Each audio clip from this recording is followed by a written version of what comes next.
Our morning reading is entitled Do Not Be Alone Right Now by Karen G. Johnston, the settled minister at the Unitarian Society in East Brunswick, New Jersey. Do not be alone right now.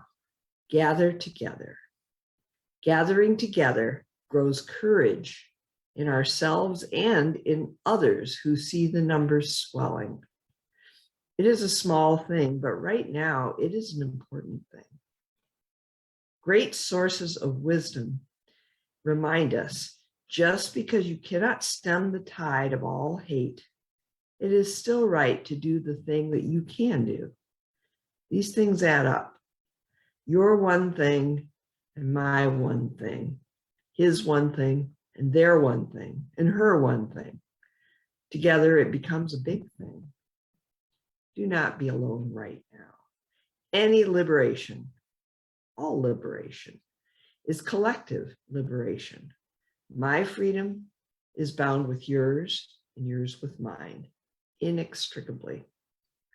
Let us together cast our lots doing this big thing, bending the moral arc of the universe towards justice. And now I hand off to Reverend G. Good morning and welcome, welcome, welcome. I love it that you are choosing to spend this glorious sunshiny or rather cold day with us. And I am so grateful to every single one of you who are contributing to making this service possible. So I'm grateful to Steve and Nancy and Pat and Miriam for running AV, Facebook, Zoom. It actually takes quite a bit to make this happen. And I am very hopeful that the 5 dogs that I am surrounded by right now, and the 3 youngest ones are stirring as I am speaking, will maintain their silence. And if not, my apologies. Welcome to the Church of the Holy Living Room. For the time being, we are still only on Zoom until the numbers fall, so we can somewhat safely return to our building. Isn't that something that I should say somewhat safely? I don't know that actual safety is possible in our near future. So again, thank you very much for joining us. If you're only joining us now, I'm Reverend G, delighted to spend this time with you guys. I titled my talk Together. And the way my brain works, I think about, okay, what togetherness means, but also what stands in the way of togetherness. And so then I go on my weird journey of preparing and of reading this and reading that. And I found a book, well, I know who wrote it and I don't remember the title. So it's Rabbi Joseph Soloveitchik. And he, of course, is a student of the scholar of the Old Testament. And he speaks of the creation story. And there's 2 accounts of it. It's chapter 1 in Genesis and chapter 2. And in chapter 1, God creates Adam and Eve and gives them the order to subdue the earth and dominate it.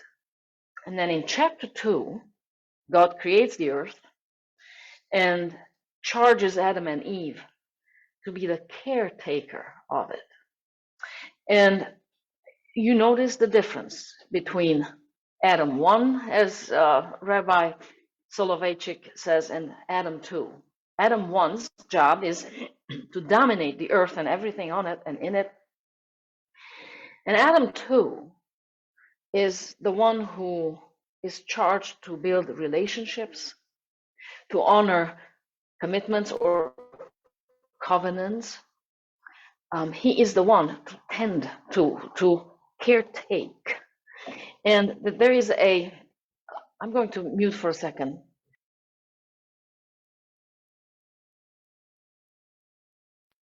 There is a tension between Adam 1 and Adam 2.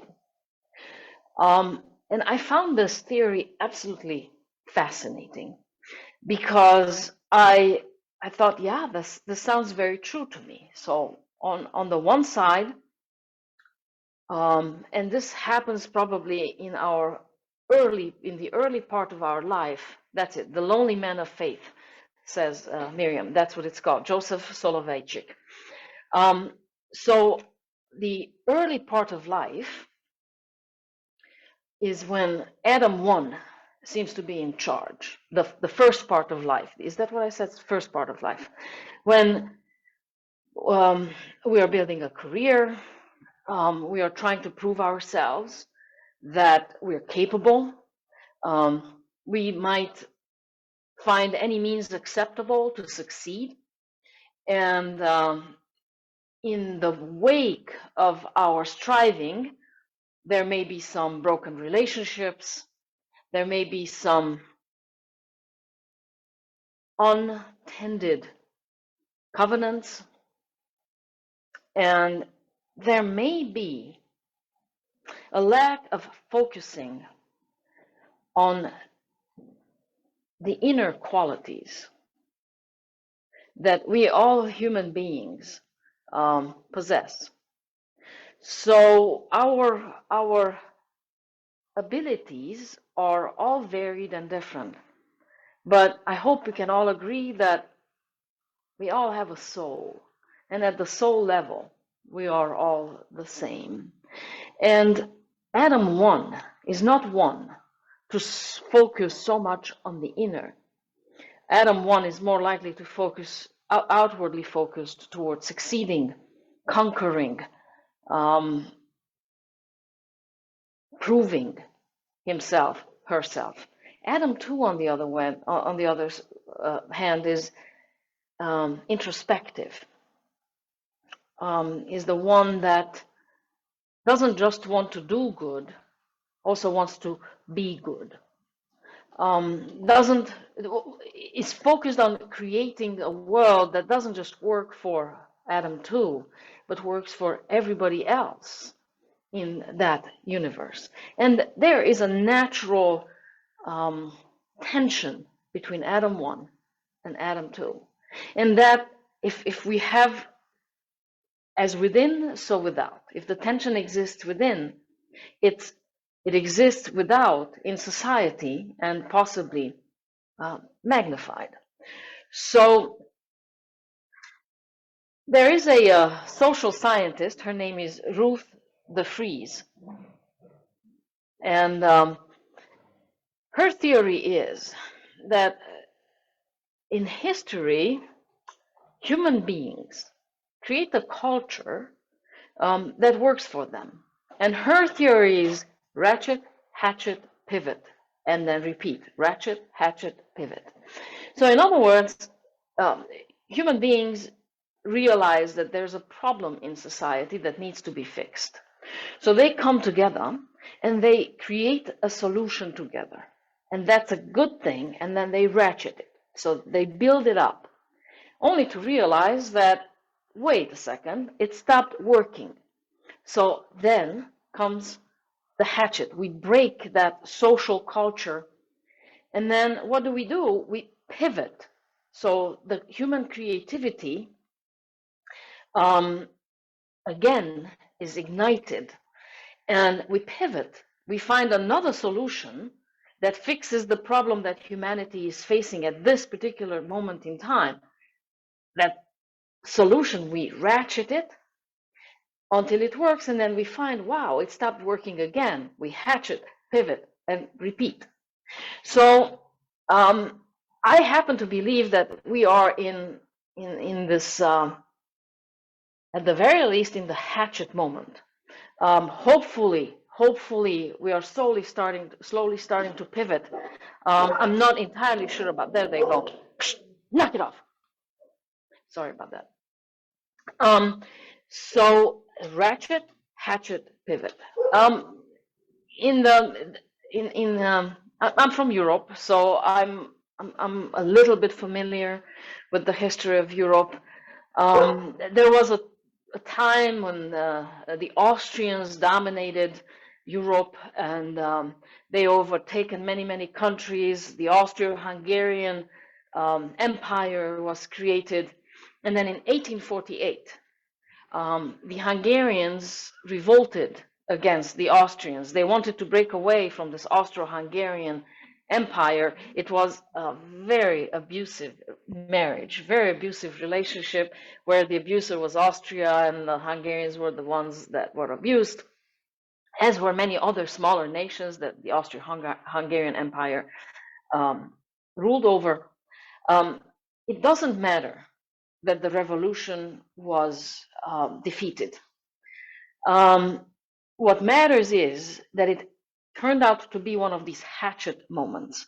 So eventually the pivot began, and then in 1906 the Industrial Revolution begins, and really the Austro-Hungarian Empire falls apart.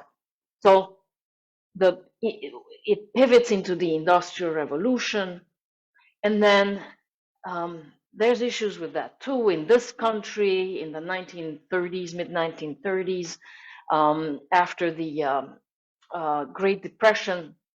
A new culture is formed where the spirit of it was that we're in this together. And in this, we have to find a solution together. And communities were very tight-knit, and they were very close to one another. And there was something absolutely beautiful about that. And because I grew up in a communist country, although I did not live in the 1930s, I lived much later, but in my culture, growing up, we also had this sense of togetherness. And it was driven by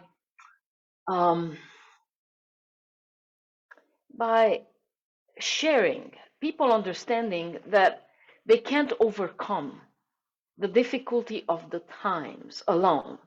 And they must come together, huddle together, and share whatever little resources they have, because otherwise they cannot survive. So I remember those times. And I remember that there's parts of it that I think of very fondly. There's that thing that we're in this together. And trust. There was a sense of trust in our circles. And that was especially true for this country, probably truer than my country, where then there was the communist regime, which really drove mistrust. But in the communities that were bind together, came together, there was this sense of trust and the sense of it'll be okay. Together we will make it. We'll weather this. We will make it okay. So there was something beautiful about that. And I wonder that when people talk about this, make America great again, if they may think about that sense of togetherness, we're in this together and we will together make it out of this. There was the shadow side of these tight-knit communities. There was sexism, tremendous racism, and also there was a sense of suffocation. It was so tight, it ended up developing rigid rules of beingness. So the younger generations came and they felt suffocated. They felt they couldn't truly express authentically who they are. So they revolted. They were not okay. They recognized the sexism, they recognized the racism, and also the sense of suffocation because of rigid rules. And so the hatchet began in the 60s.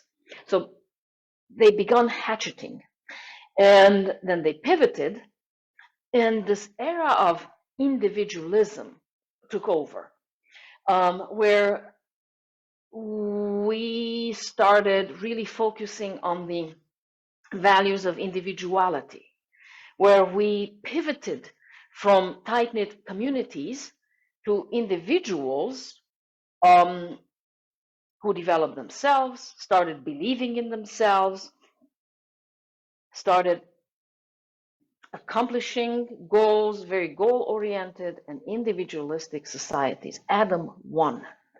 Adam 1 took over and won out. And this led to a breakdown of communities. And a lot of things contributed to this. For instance, the job market.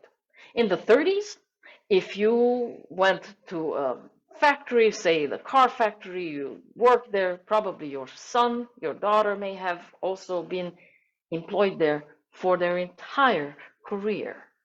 So people didn't move around so much. They stayed, families stayed closer together because they all worked at the same factory or same company. But then this changes. People start moving around for new and better job opportunities. Companies go under.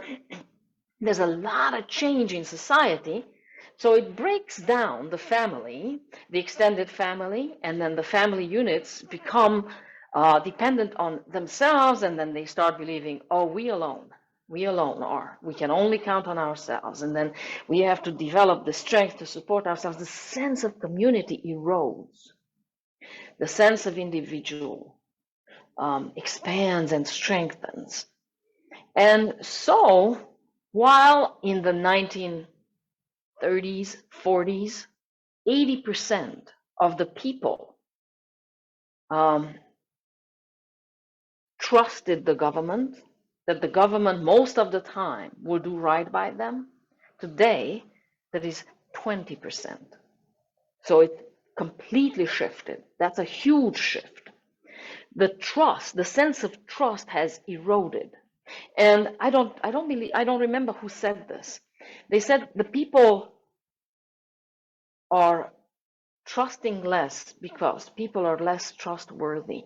In other words, we behave in ways that are less trustworthy. You see, the social media. The idea was, the thought was in the beginning, oh my goodness, internet. We are going to be all so much more connected because of this damn internet. The world is going to be so much more connected. We are going to be so much more connected. And the exact opposite became the truth. We used the internet to behave in even less trustworthy ways than we did before, because there is this distance now. There's not that face-to-face communication. And something ugly comes forth when we relationship with somebody who we don't see, who we don't see their facial expression when they receive the feedback we give them. And there's a meanness that evolved. Look at Twitter, Facebook, you know, how many likes do I get? How many dislikes? Oh, there's no dislike button, but how many likes do I get? Or just mean retorts. The sense of connection is eroding. In the 1980s, a family would have a social gathering at their house 15 times a year on average. Today, that is 8, so it's half. We are less connected than we've ever been before. So we feel isolated, lonely, exposed, naked, vulnerable. We are not in touch with our Adam 2. We are not in touch with our feelings. We don't know how to process them. We don't know how to process adversity. You see, even in the family, so much contributes to a culture. We've developed the helicopter parents. We've developed these schools that keep children busy all the time. There's no time to sit around, to ponder, to develop character. So then there are the younger generations who, when they face adversity, they just fall apart. And what I am saying is overgeneralization. You understand that there's examples to people who find great strength within, younger people who overcome adversity. Yes, All is true. And in general, this is the lay of the land, what I am talking about. And so people are finding themselves isolated, and COVID came. In the midst of all this, COVID came. So if we were isolated before, we came isolated on steroids. Now, even the small units who used to at least commune together were afraid to come together. Or if they came together at great peril or the possibility of great peril. So isolation has really become the name of the game. Loneliness, suicide, which is amplified loneliness, just the result of loneliness. It's abuse of drugs, which is again slow suicide, which tries to deal with the sense of isolation and loneliness. So all we want is then, because we're hardwired for connection, and here we are going in the opposite way, away from connection. And then there are those forces who are willing and quite able and determined to exploit our sense of isolation, loneliness, nakedness, vulnerability. And populism, that's what populism comes and exploits. I will save you. I am the one who is going to give you the happiness, the joy, that connection. They exploit our instinct to turn to tribalism. So when we are feeling isolated, alone, vulnerable, then our instinct is to find our tribe, and this us versus them sense develops. Us versus them. We're the good ones. They are out there to get us. And populists know how to exploit this. We, on the other hand, who call ourselves progressives, this whole movement of progressives developed in the 80s, when again there was a moment of hatchet, pivot, and then ratchet, and it seemed like the progressive movement is the answer to everything. We believe that people are just becoming better, life is just becoming better, society is becoming better, and then of course it didn't, and it hasn't. So people are returning to this sense of tribalism. So on that side, people are very organized, know what they want, and they understand how to divide and conquer. Adam 1 works very well on that side. So how do we now develop a balance between Adam 1 and Adam 2? Because it's not one or the other. Both are needed and necessary in life in balance.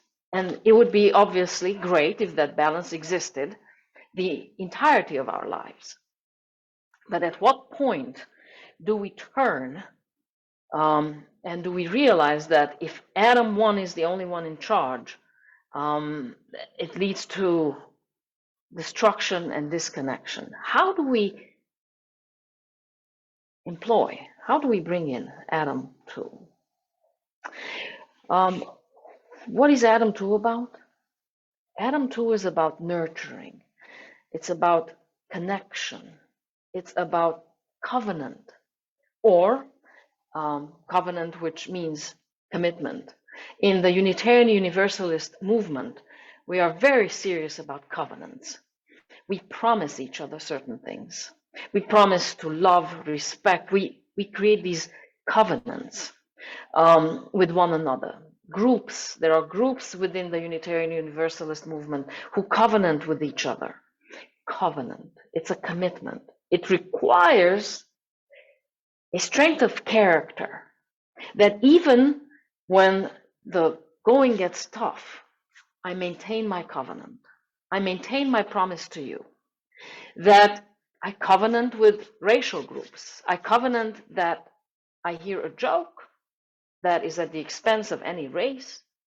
My covenant says, or my covenant binds me to stand up and say, that is not funny. That when I see abuse of any kind, my covenant calls me into action and say, no, I cannot stand for that. Even though I may benefit, I'm one to be able to benefit by that abuse, I find it unacceptable. So how do we pivot and create a culture that is covenant oriented, commitment oriented? We commit to one another, where we don't just want to be good, we want to do good, where we don't just want to create a society, a life that works for us, but we are serious about creating a life that works for everyone, and not humans alone. Everyone, the entire planet, the entire ecosystem, it works for everyone. And I don't have the answer for that. If I did, I probably would be on Oprah. I don't have the answer to that. All I know is that we can only find that path together.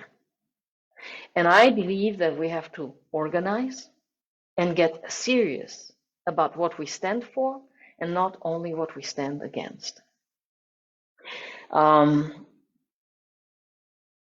Be serious about pivoting and ratcheting a world, building up a world that serves us all, and that where we aren't so focused on our individualistic tendencies, but we are just as eager to serve others. A world where Adam 1 and Adam 2 are in balance. There's also the strive for success, for creating a life that is bettered all the time, while connection is nurtured, where trust is elevated high again. So trust in one another is encouraged and nurtured and deserved, truly deserved. Where we live in commitment to one another. And to some degree, we know how to commit. We commit to our spouses, to our pets, obviously, and then keep extending the circle of commitment to include more and more and more people. And we can only do that together. So, together is the name of the game, at least in my opinion. It is only together that we can stand, otherwise together we shall fall. And I would like for us to dream up a world and then go out and create it. A world where we aren't just good, but we also do good. And we do good for the greater good, not just for our little tribe, but for the entire global community, where we are not focused on us versus them. We are focused on collaboration as opposed to competition, where there's not a mentality of scarcity, where there's not enough, but instead there is enough for everyone to go around and for everyone to have a decent, honorable, respectful life. That is possible. We have created that possibility. We must extend it. Everybody in. And we can only do this together. And so it is.